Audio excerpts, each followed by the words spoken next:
Hello दोस्तों, हमारा topic चल रहा है अधिनियम अर्थात एक्ट के ऊपर। हमने इससे पहली वीडियो में कुछ एक्टों के बारे में पढ़ा था, जिसमें हमारा जल प्रदूषण एक्ट था, जो कि हमारा 1974 में लागू हुआ था। इसके बाद हमने पढ़ा था कि जल एक्ट में कहाँ कहाँ पर इसे विभाजित किया गया है, केंद्रीय प्रदूषण नियंत्रण बोर्ड को कौन कौन से कार्य करने हैं और प्रांतीय प्रदूषण नियंत्रण बोर्ड को कौन कौन से कार्य करने हैं। इसके बाद हमने पढ़ा था वायु प्रदूषण एक्ट 1981। उसमें हमने बताया था कि वायु प्रदूषण से संबंधित ये कब लागू हुआ था और इसका उल्लंघन करने पर कितने वर्ष की सज़ा होती है और क्या दंड का प्रावधान है। इसके बाद हमने बताया था पर्यावरण प्रदूषण के लिए कि पर्यावरण प्रदूषण का कब लागू हुआ, किसके शासनकाल में पहली बार लागू हुआ, विश्व पर्यावरण दिवस जो सम्मेलन है वो कब हुआ, और केंद्रीय अधिनियम के अंतर्गत केंद्रीय सरकार के पर्यावरणीय संबंध में क्या क्या अधिकार हैं उसके पास। आज हम पढ़ेंगे पर्यावरण अधिनियम के बारे में।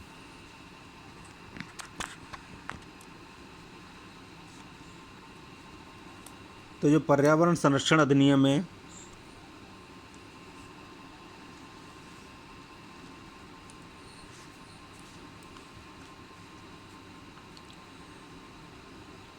पर्यावरण संरक्षण अधिनियम,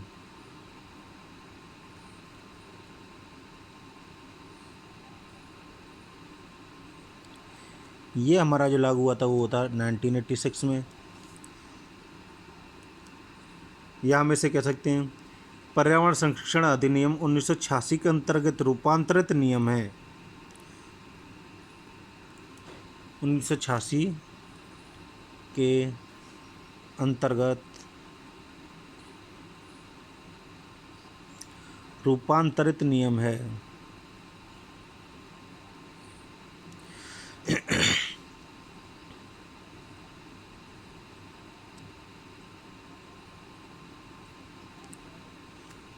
अर्थात जैसे हम पर्यावरण प्रदूषण के बारे में पढ़ते हैं 1986 में लागू हुआ था, तो उसी का यह बदला हुआ नियम है। जैसे कि हम कह सकते हैं कि रसायनों के निर्माण,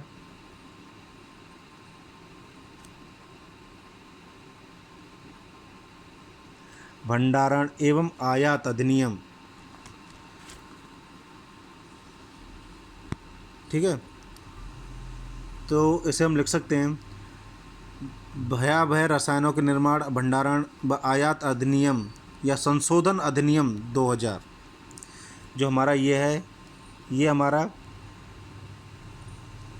1986 पर्यावरण के रूपांतरण नियम है। इसके अंतर्गत हमारा भयावह रसायनों के निर्माण, भंडारण एवं आयतन संशोधन अधिनियम 2000 है, 2000। संक्षेप में यह नियम केंद्र सरकार के गजट संख्या, क्या गजट संख्या SO 966E दिनांक 27 नवंबर 1989 में प्रकाशित होने के दिन से पूरे देश में लागू हुआ, जिसका संशोधन, याद रखना, इसका संशोधन 19 दिसंबर 2000 में किया गया। यह अधिनियम, इसका संशोधन 19 दिसंबर 2000 में किया गया। कब किया गया? 19 दिसंबर सन 2000 में किया गया।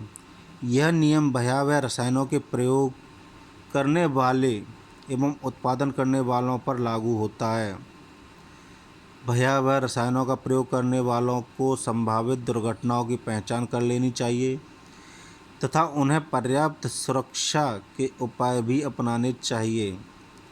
इन रसायनों से प्रभावित होने वाले व्यक्तियों को समुचित जानकारी उपलब्ध करा देनी चाहिए। भयावह रसायनों के पात्रों पर विशिष्ट सूचनाओं के निर्देश लेबल चिपका देने चाहिए। इन रसायनों के आयात के समय निर्दिष्ट तरीके का प्रयोग किया जाना चाहिए।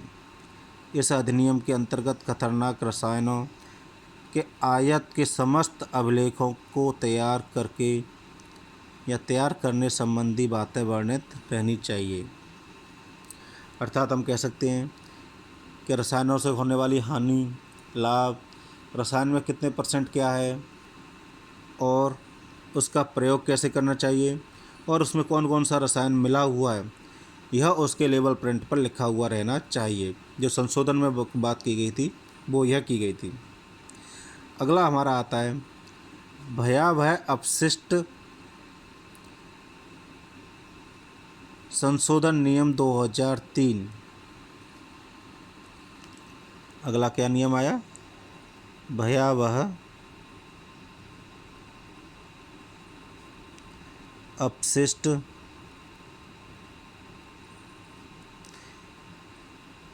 प्रबंधन या प्रबंध एवं हस्तगन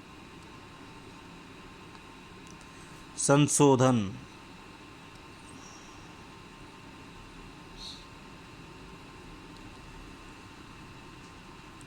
नियम 2003।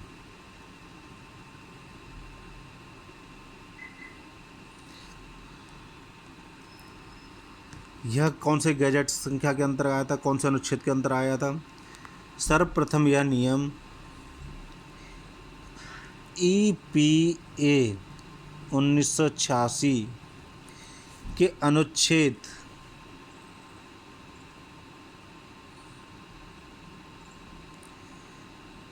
6, 8 एवं 25 के अंतर्गत, ठीक है, और ये कब हुआ था? इसकी गैजेट संख्या क्या थी? गैजेट संख्या थी इसकी SO 594E। दिनांक था 28 जुलाई 1989। 28 जुलाई 1989, ठीक है, द्वारा केंद्र सरकार द्वारा प्रकाशित किया गया। यह नियम प्रकाशित होने की तिथि से लागू हो गए। इस नियम के अंतर्गत भयावह पदार्थों को किस प्रकार उपयोग में किया जाए और उनका समापन सुरक्षापूर्वक किस प्रकार किया जाए, इसकी विस्तृत वर्णन है।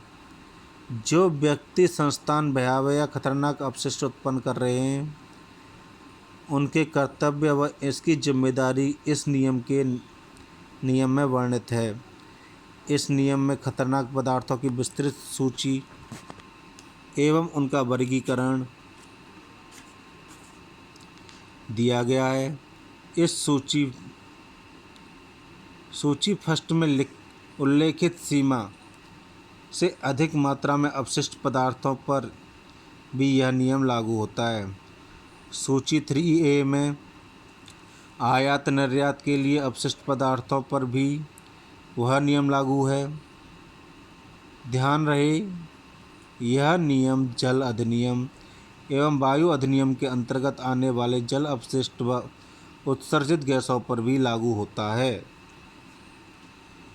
भयावह अपशिष्ट के हस्तगन को प्रारंभ करने से पूर्व अधिकार पत्र प्राप्त कर लेना चाहिए और अधिकार पत्र का समय समाप्त होने पर पूर्व ही उसका नवीनीकरण के लिए आवेदन कर देना चाहिए। नियम में भयावह अपशिष्ट के उत्पादन का अभिलेख स्थल पर तैयार करने का प्रावधान है। इसके अलावा भयावह अपशिष्ट के निस्तारण स्थल की पहचान, अभिकल्पन एवं विकास राज्य प्रदूषण नियंत्रण बोर्ड की अनुमति से करने का प्रावधान है। इस कार्य में संलग्न कर्मचारियों को उपकरण एवं प्रशिक्षण उपलब्ध कराने का भी प्रावधान है। ये हमारा जो टॉपिक था वो था भयावह अपशिष्ट के बारे में। अब देखते हैं हमारा अगला टॉपिक जैव चिकित्सीय अपशिष्ट।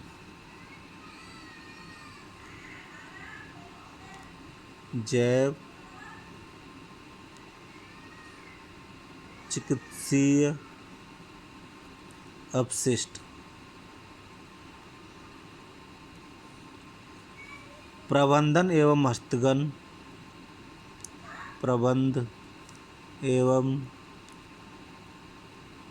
हस्तगन संशोधन नियम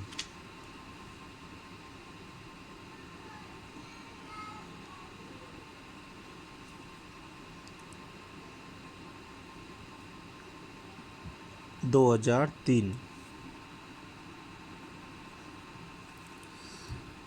अब जो हमारा टॉपिक है वो है जैव चिकित्सीय प्रबंधन अपशिष्ट अधिनियम। केंद्र सरकार द्वारा पर्यावरण सुरक्षा अधिनियम 1986 के अनुच्छेद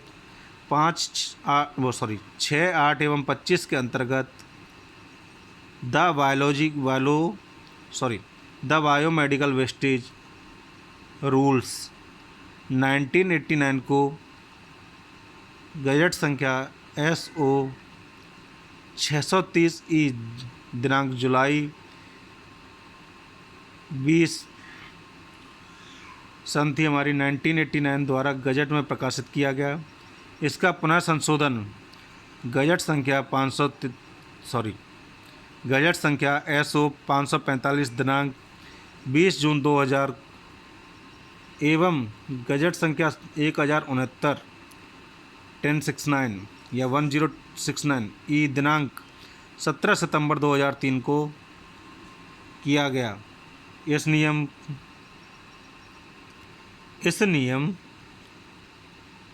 उन सभी व्यक्तियों पर लागू होता है जो जैव चिकित्सीय अपशिष्ट का उत्पादन, संग्रह, प्राप्ति, भंडारण, परिवहन, उपचार, निस्तारण एवं हस्तगन करते हैं। मनुष्यों एवं जानवरों के चिकित्सीय परीक्षण, उपचार एवं टीकाकरण इत्यादि से उत्सर्जित अपशिष्ट एवं शोध कार्यों में उत्सर्जित अपशिष्ट जैव चिकित्सीय अपशिष्ट कहते हैं। नियमानुसार एक अपशिष्ट को अन्य अपशिष्टों के साथ मिलाना नहीं चाहिए, अतः उत्पादन स्थल पर ये अपशिष्ट अलग अलग पात्रों में छांटकर अलग कर देना चाहिए। उदाहरण के लिए मनुष्यों की शल्य क्रिया, जानवरों तथा जीवाणुओं संबंधित अपशिष्ट पीले रंग के प्लास्टिक के थैले में एकत्रित किए जाने चाहिए, जिसका या तो उपचार किया जाता है या उसे जला दिया जाता है या ज़मीन की गहराई में दबा दिया जाता है। इसी प्रकार से और 3 रंगों के प्लास्टिक थैले का प्रयोग किए जाते हैं। इन सभी थैलों पर लेबल लगाने के तरीके भी निर्धारित कर दिए जाते हैं। इस नियम के अनुसार